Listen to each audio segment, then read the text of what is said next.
ہم 5 ٹائم کی نمازوں کو 3 ٹائم میں کیوں پڑھتے ہیں؟ اور ہمارے برادران اہل سنت جو ہیں وہ 5 ٹائم کیوں پڑھتے ہیں؟ نماز جو بتائی گئی وہ 5 ٹائم کی نماز ہے۔ کون کون سی نماز ہے؟ صبح، ظہر، عصر، عصر نہیں بولنا ہے، مغرب اور عشاء، بہت صحیح۔ یہ 5 وقت کی نمازیں ہیں، ٹھیک ہے۔ اور اب ہم اس طرح سے کیوں کرتے ہیں؟ اس کی دلیل کیا ہے؟ پہلی دلیل یہ ہے، دلیل اول، یعنی پہلی دلیل کیا ہے؟ پہلی دلیل یہ ہے کہ پیغمبر نے اس طرح سے نمازیں پڑھی ہیں، تاریخ میں ثبت ہے، لکھا ہے، چاہے وہ سفر میں رہے ہوں چاہے گھر میں رہے ہوں، پیغمبر نے ان نمازوں کو ملا کر پڑھا ہے۔ اب اس کے لیے کتابوں کے بہت سے حوالے ہیں، وہ اس کو یہاں نہیں بتایا جا سکتا اس لیے کہ اتنا ٹائم نہیں ہے ابھی، پر اب کل اگر ٹائم رہا تو کل 2-3 کتابیں میں اس سلسلے میں بتا دوں گا۔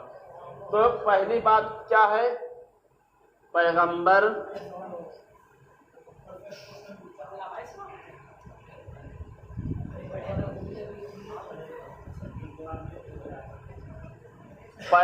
نے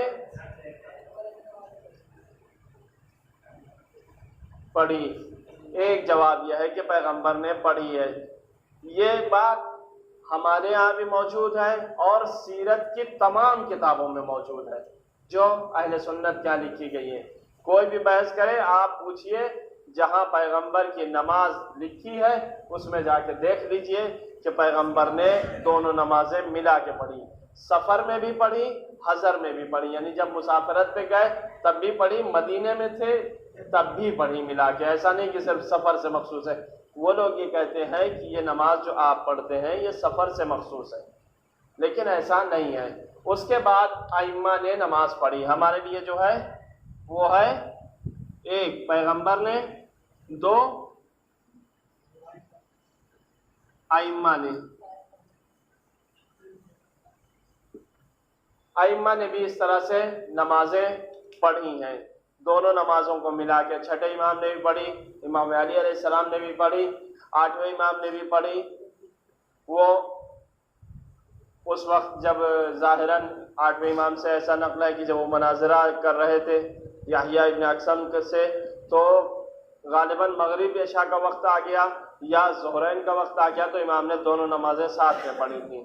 اس کے بعد تیسری چیز جو ہے وہ ایک ایسی، یہ دیکھیں روایت میں آیا